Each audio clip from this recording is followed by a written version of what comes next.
Marni Spencer, best-selling author of Crawling into the Light and the creator of the iceberg principles, helping you to have better relationships, more health and vitality, and abundant living through conscious awareness. Here with another episode of Insights, in which I want to tell you about a strategy to help you gain the upper hand in any conflict through compassion. Now, compassion is not normally something we think of in terms of a power strategy, but it can be when you know the one thing that every human conflict has in common. Hate conflict?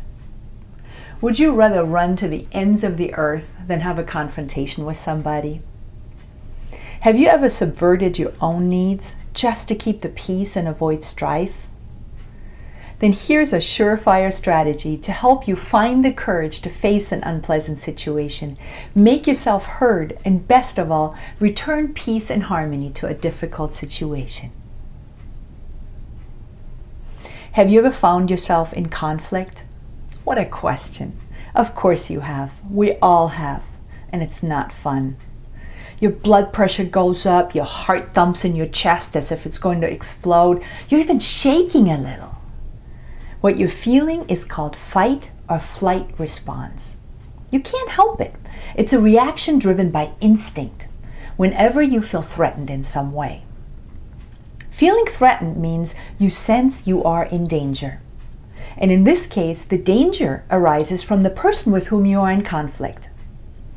If you feel this person represents danger, it means that to you, they appear more powerful. They must be smarter or more secure or stronger. You must be smaller and weaker. You are exposed and in the defensive position. Of course, you're not really aware that you're feeling these things. They're instinct. That means it happens far below conscious thought. So here then is the secret, the one thing that each and every conflict has in common. Guess what? The other person is feeling exactly the same way. They're in the same fight. Their blood pressure is up too. They too feel threatened. That's why they react as they do. They see you as the threat. They feel that it's you who holds all the cards. They are the one who is less, smaller than you. Just like you, they also feel exposed and on the defensive. Both parties feel threatened by each other.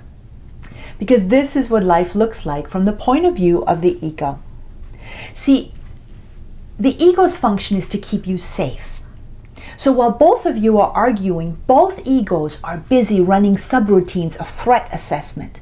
They're trying to gauge the necessary response, whether it's defensive or offensive.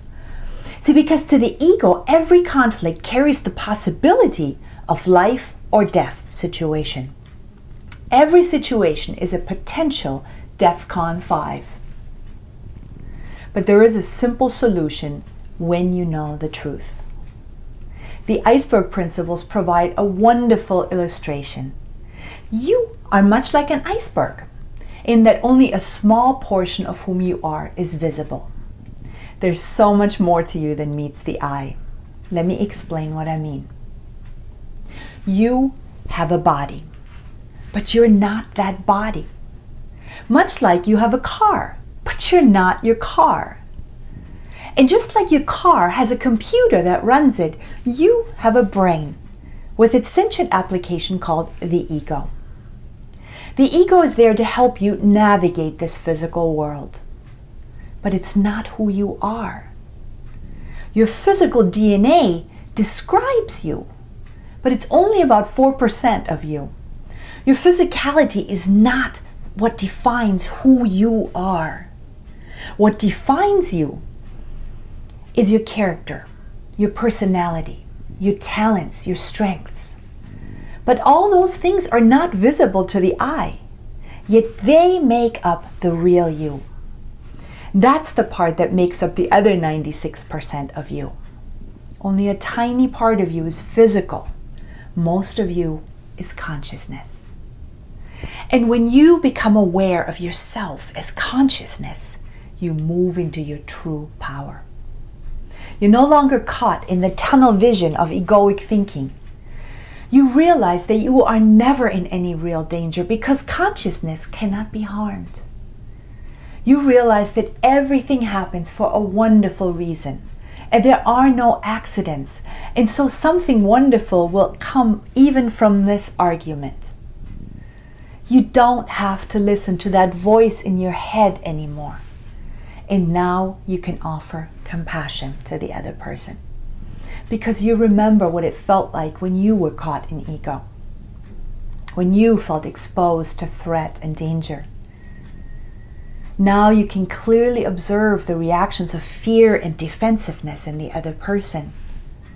And your heart goes out to them because you remember the pain. So why is it necessary, though, to be connected to the 96% in order to offer compassion? Because on the surface, to the ego, compassion appears as something weak and mealy-mouthed, like we're feeling sorry for the other guy. Compassion has nothing to do with that. Compassion arises out of power. How else could one explain a sheltered 20-year-old girl from a wealthy home wanting to go into the most ugly and dangerous parts of Calcutta to feed the homeless? It was her deep and boundless compassion that turned Mother Teresa into a power for good known the world over. The great Nelson Mandela rose from a disempowered black man sentenced to rot in a South African prison to being the president of that nation because he chose compassion over vengeance. There was nothing mealy-mouthed about that. That took courage and strength. Compassion can only arise out of the awareness that you are not that scared little voice in your head screaming at you that you're in danger and you must fight. You are not your ego. You are not small. You are powerful beyond belief. You are an expression of life, here to fulfill a unique destiny. You are so much bigger than you think you are. You are a signature of the infinite. How then can you connect with all that massive power within? The way to connect is through the practice of meditation. I teach a very powerful yet very simple to learn technique, and when you go to my website, you can download it for free. Soon the book will also be available for purchase on Amazon, but when you go to my website and subscribe, you not only get the Kindle version for free, you also get the audiobook, and you get 2 guided meditations to help you practice. Conflict will arise as long as you are in this world.